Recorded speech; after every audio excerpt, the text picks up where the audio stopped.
Hi everyone. For this month's terrifying trio, our theme is that most pernicious source of supernatural harm, which doles out justice or revenge, at times indiscriminately, and in the case of non-supernatural curses, provides a convenient cover for human violence. This time, we're talking curses. Content warning. The following movies and books contain graphic violence, including death, pet injury and death, body horror, people being attacked with an axe, disfigurement, people being impaled on sharp objects, discussions of child murder and child death, the murder of child murderers, and more. Viewer and reader discretion is advised. Also, spoilers ahead for these movies and books. Our first film this month is The Autopsy of Jane Doe from 2016. Brian Cox is Tommy, and Emile Hirsch is Austin, and they're a team of coroners, and also father and son. One stormy night, the police deliver the body of a young woman to their home morgue. This is classic movie suspension of disbelief stuff. We're a big enough town to have two coroners, but small enough that the morgue being in the sprawling basement of their home doesn't seem to strike the locals as odd. The sheriff asks that Tommy and Austin finish their autopsy by morning, since the woman was found at the scene of a very strange homicide case that law enforcement is scrambling to know more about. This scene is explored briefly in the movie's prologue, and it's noted that it doesn't appear anyone broke into the house. In fact, it looks as though the victims were killed while trying to escape the place that became their tomb. Austin talks briefly with his girlfriend, Emma, and they postpone their date so he can assist his father, Tommy. Soon after beginning the autopsy, both men are baffled. The mystery woman is dead, but there's no mark on her body that explains her cause of death. In fact, for a corpse, she is eerily well preserved. In terms of the cadaver's condition, it looks as though she just died, but her cloudy eyes suggest that death occurred several days ago. And while there are no obvious signs of violence on the corpse, opening her mouth reveals that she is missing both a molar and her tongue. Also, her wrists and ankles are broken. There is damage to her internal organs, including scarring and burns inside her lungs, and her stomach contains Jimson weed, a plant that doesn't grow in the region and which paralyzes those who ingest it. As the two men catalog these strange details, they begin to notice odd things happening in the morgue. At first they ascribe flickering lights and the radio changing stations spontaneously to the severe storm raging outside. Austin thinks he sees a figure in the hallway, and soon after the pair discover their cat suffering from a mortal injury. Tommy euthanizes the cat to spare it further pain, and the pair incinerate the body in the morgue's cremation furnace, which is in a different room than the exam room. This, by the way, is a plot point that will come up later. Continuing the autopsy, Jane Doe's missing molar is discovered in her stomach, wrapped in a cloth covered in strange symbols and writing that also appears under the cadaver's skin. This discovery is followed by the lights in the morgue exploding, and as Tommy and Austin struggle to restore light to the room, they are disturbed to find that the other corpses, previously housed in the morgue, have all vanished. Viewers will almost certainly agree with father and son at this point when they decide it's time to leave the morgue. However, the elevator that would normally take them upstairs isn't working, and a tree has fallen down in the storm, blocking the door that would normally allow them to escape what's rapidly becoming a nightmarish scenario. After venturing off alone to use the bathroom, Tommy is bruised by something, and at this point the pair start to suspect that the strange corpse they've been examining has something to do with all of this. When Austin and Tommy return to the morgue, something locks them in, and Austin attacks the door with an axe. He's able to create a gap in the door that allows the pair to see into the hallway, where one of the missing corpses has reappeared, and seems to have been reanimated by some force. Tommy and Austin decide that, what with the corpses moving on their own and other strange phenomena, it's time to burn Jane Doe's body. The only problem with that plan is that they can't get to the room where the cremation furnace is located. However, as the conflagration that was meant to consume the cadaver spreads, Tommy has to use a fire extinguisher on the blaze, and he and his son are shocked to find that Jane Doe hasn't burned at all. Just then the elevator turns itself back on, and Austin and Tommy rush inside, but the doors won't close, and something is moving in the hallway. Tommy thinks that it must be another reanimated corpse, so he uses the emergency axe to hack at the thing. But when the lights flicker on in the dim hallway and reveal what he's hit, it turns out to be Austin's girlfriend, Emma, who was able to get back inside the house before the worst of the storm began. Austin weeps as she bleeds out and dies, and father and son realize that there's no way out. But if Jane Doe is the cause of all this horror, maybe her body can reveal something to them. Maybe further examination of her body will reveal some answers. It turns out the writing on the cloth found in Jane Doe's stomach references Leviticus 20:27, which condemns witches, and the date 1693 appears, which coincides with the Salem witch trials. Furthermore, father and son can confirm that the corpse's brain cells are still active. Given the condition of the body, it seems that this woman was executed after being accused of witchcraft. But of course, there were no real witches in Salem in 1693. Tommy and Austin posit that because of what was done to this young woman in life, she has become a kind of supernatural creature, perhaps the very witch that the Puritans so feared. Though she looks dead, Jane Doe is immortal, and she can't truly die, but she feels the pain of what the coroners have inflicted on her over the course of the autopsy, though she cannot move to react or defend herself. Hoping to save his son from the terrible retribution that seems imminent, Tommy offers to be a sacrifice in penance for the agony they've caused Jane Doe. Then his wrists and ankles suddenly snap, and as Austin watches in shocked dismay, every wound that they've caused to what they thought was a cadaver begins to appear on Tommy's body, while fading from Jane Doe's.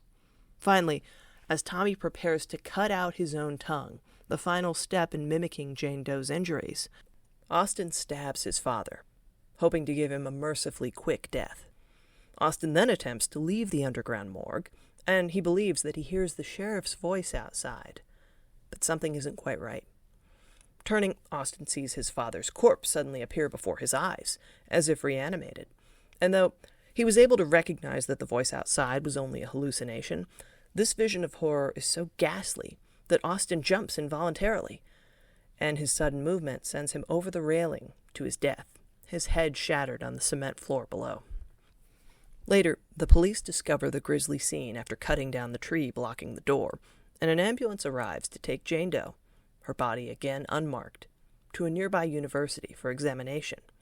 During the ride, the radio turns itself on, and Jane Doe's big toe twitches before the film ends. Presumably, a series of mysterious deaths involving university staff and forensic scientists will follow. This movie offers a uniquely disturbing twist on the horror convention of trapping doomed people in an enclosed space. The few actors in the cast spend most of their time in the underground morgue, and though the leads try to make good choices and don't realize the suffering they've caused until the end of the film, the curse afflicting Jane Doe means that all those who encounter her seem destined to suffer and die horribly, just as she did. Does Jane Doe have agency? Or is the power she wields something beyond her control, something outside of the unjustly persecuted person she was in life? Either way, I give this film 3 missing corpses out of 5. Our second movie this month is 2023's A Haunting in Venice, the third in Kenneth Branagh's series of Hercule Poirot films. It's after World War II, and Poirot has retired to Venice, having grown weary of the death and devastation that he's witnessed throughout his career as a detective and in the wider world. Every day, people line up to try and speak to him about the mysteries that plague their lives, but Poirot rarely leaves his home, and he has a bodyguard, Vitali, a former police officer, to keep people from constantly begging for help. One day, though, Vitali brings Poirot an apple, along with the pastries he has delivered daily. The apple is from Ariadne Oliver, a mystery author with a series of popular books about a detective who's much like Poirot. She invites him to a séance at the Palazzo of Rowena Drake, an opera singer whose daughter tragically died the year before. Alicia Drake supposedly died of suicide after the breaking of her engagement, and now Rowena wants to contact her daughter's spirit with the help of famed medium Joyce Reynolds, a World War I nurse who claims she can communicate with the dead. Ariadne challenges Poirot to expose Joyce Reynolds' admittedly convincing medium act. While sure she is a fraud, Ariadne wants to know how she does it, and if she can find a compelling story that might inspire her next book, more's the better. Before the seance, though, a Halloween party for orphans is held at the palazzo, and with the aid of shadow puppets, an entertainer tells the story of children who were trapped in the building during the plague, and how their spirits attack any nurses or doctors foolish enough to enter the premises. After the party, the seance begins.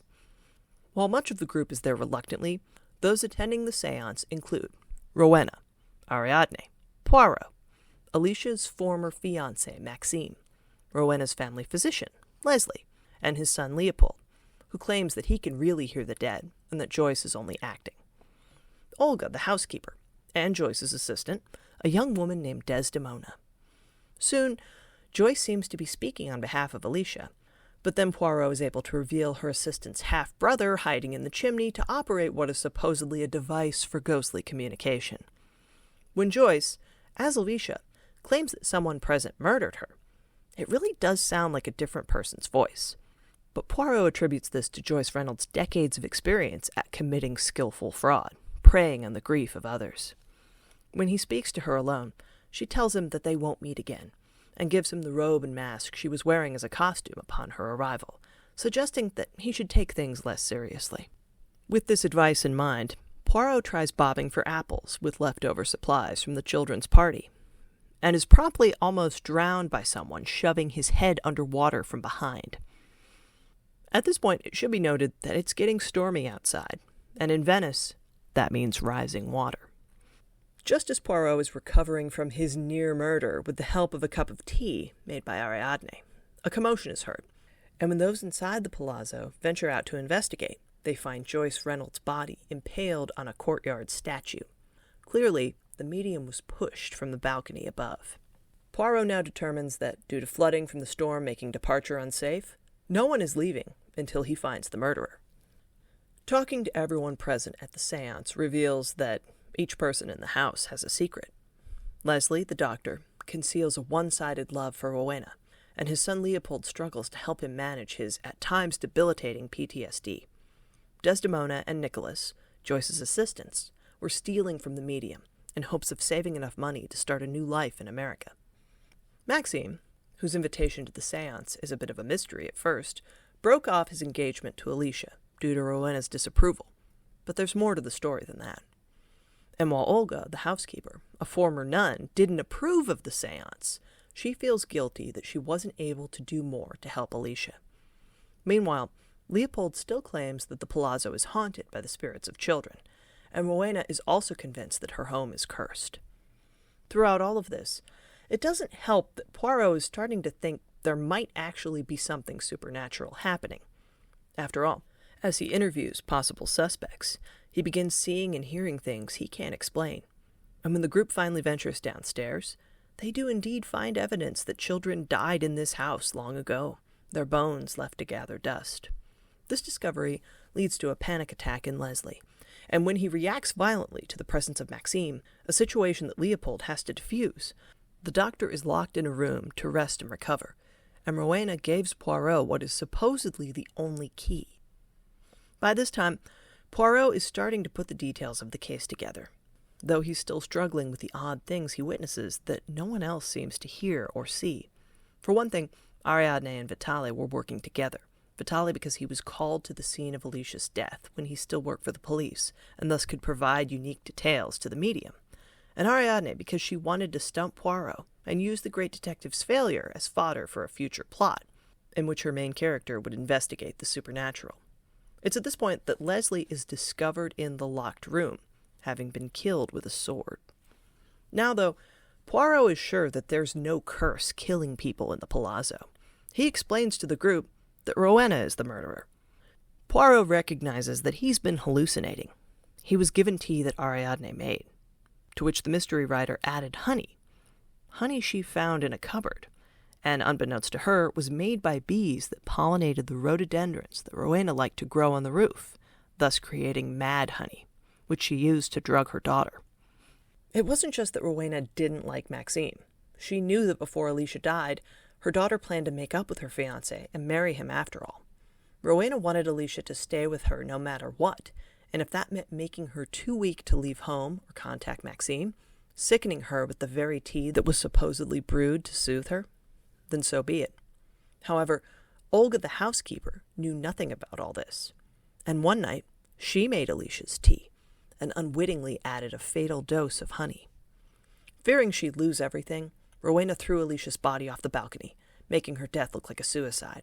And of course, her grief at losing her daughter was very real, so she might have fooled the whole world. Except someone started sending Rowena anonymous letters, blackmailing her. Thinking that either Joyce or Leslie must be the culprit, Rowena arranged the seance, and after nearly killing Poirot, realized her error and pushed Joyce off the balcony. Then she called Leslie through the in-house phone and ordered him to fall on the sword, or else she'd kill Leopold. Rowena planned to blame these deaths on the children's curse. But when Poirot finds Rowena up on the rooftop, though it's hard to see in the storm, it looks as though Alicia's spirit appears and pulls her mother down into the canal, where she soon drowns in the rough water. Perhaps the mad honey is still affecting Poirot. Or perhaps not. When morning comes and the storm is ended, everyone prepares to leave the palazzo for good. I'd like to believe that the real Venetian police have a bigger boat in which to haul corpses, but maybe they didn't right after World War II. Poirot talks to Leopold, the person who was actually blackmailing Rowena. Olga invites him to come live with her and her husband, and they begin to make amends for the deaths they inadvertently caused by giving Joyce's assistants, Desdemona and Nicholas, enough money to get to America. Knowing that their friendship, such as it was, won't survive this misadventure, which ended in 3 deaths, Ariadne and Poirot say their goodbyes. Poirot goes home, having been reminded by the events of the night before that he doesn't know everything, can't understand every odd occurrence that he encounters. And isn't that a relief, really, to have some things still be a mystery? As he heads upstairs to his rooftop porch, he leaves the door open for the man who tried to speak with him at the start of the film, and the man follows Poirot, who tells him that he is indeed being targeted by a brother who wants to murder him for their family's inheritance. While you could argue that this film is more of a thriller or mystery than a horror movie, Poirot's visions and the resulting jump scares really do make this a delightfully creepy take on Agatha Christie's Great Detective and the classic locked room mystery. I've seen 2 of the 3 movies in this series so far, and this, for my money, is by far the best, because it plays with how people think about curses, how the living can use the dead for their own ends, and how stories, the ones we tell ourselves and the ones we tell the world, really are a matter of life and death. I give this film 4 apples out of 5. This month's book is The Girl from the Well, and though it was published in 2014, last year this young adult novel by Chupeco received a wonderfully sinister new cover. While both protagonists are cursed, their afflictions take different forms. One is dead, forced to wander until her spirit can find peace after her violent death long ago. The other is alive, a human boy cursed by something terrible, the marks on his skin hinting at what's hidden inside him. Okiku is a ghost, and she has been for centuries. She died horribly in a well, inspiring terrifying myths, legends, and eventually books and films as time passed and her story spread from Japan into the wider world. But the truth about Okiku is more than the usual ghost story. She frees the spirits of the murdered dead, often children, and she takes revenge on their killers, making sure their lives end in terror and violence. But no matter how many times Okiku frees a ghost or ends the ghastly career of a serial murderer, she remains a ghost, haunting the living in much the same way that she is haunted by her death. Then Okiku encounters Tark. His father is American, but his mother was Japanese, and there's a secret to the strange marks on his skin. They're not tattoos, but rather a demon that has been sealed inside the boy for years. It isn't Tark's fault that there's a monster within him, but to destroy the demon and end its potential for evil, Okiku risks killing Tark, an innocent, in the process. Tark will have to travel to his mother's former home, learn about her past, and hopefully, possibly, find a way to save his life and soul with Okiku's help. While I enjoy this book, I understand the criticisms I've read online about how Japanese is used when the action in the novel moves to Japan. As is often the case with mixing English and another language as a way of immersing readers in a new setting and culture, it can come off as stilted and clumsy, instead of an authentic depiction of Japanese language and expressions. This book was published nearly 10 years ago, and while publishing still has a long way to go in terms of sharing the stories of diverse creators, things are also much better now than they were in 2014. And I can't help but think that if this book were published today, it might be edited in a more thoughtful way when it comes to the use of Japanese phrases. Rin Chupeco is an author of Filipino and Chinese descent, and she has a lot of delightfully creepy YA novels out there. If you're looking for a place to get started with her books, maybe try The Sacrifice, her latest novel, which is about a film crew on an island in the Philippines exploring the tale of the dreamer god. Alon, a teenager who lives on the island, is convinced to act as their guide, and soon after they arrive, a sinkhole opens up to reveal a mummified corpse. Supposedly, 8 sacrifices will awaken godly power, but will trying to expose the truth of the legend awaken unspeakable horror? Yes, this is also a novel about a curse, and it's a standalone novel, so by all means check it out. However, writing about the girl from the well has gotten me interested in the sequel, The Suffering, which is supposedly even better than the first book. Curses are, like many supernatural phenomena, in the eye of the beholder. Sometimes the line between curse and sheer bad luck is very thin. Curses usually involve revenge for real or perceived slights, and in the latter case, you'll often find people in fiction who try and conceal their own actions by claiming a curse did it. Stories that focus on real curses are tougher, though, and wandering into one can mean certain doom. More than anything, curses are stories. In supernatural fiction, they're harbingers of death and destruction. In real life, they can tell us a lot about the time and place in which a curse originated. Even in modern times, stories persist of such famous, fatal objects as Annabelle the doll, the Hope Diamond, and James Dean's car, a supposedly cursed Porsche Spider he bought a week before his death. To learn more about curses and the fascinating stories behind them, check out Cursed Objects, a nonfiction book by J.W. Ocker. There's no easy way to deal with a curse. Usually atonement is required, and that often means death. But it also means terror for the survivors. It's one thing when characters know that they've made a mistake, but sometimes part of the story is figuring out what they've done wrong, and if there's any way to make things right. Which is a major theme in life when you think about it. As long as there have been people, there have been stories. As long as there have been stories, there have been curses. And as long as we have curses, people will try things, mess up, and this in turn will be interpreted as either sin or because of honest mistakes. But then what usually happens next is that people try and right the mistake they've made, correct the error, either to save themselves or those they love, which is about as human as it gets. Thanks for listening, and I'll be back again soon with another terrifying trio.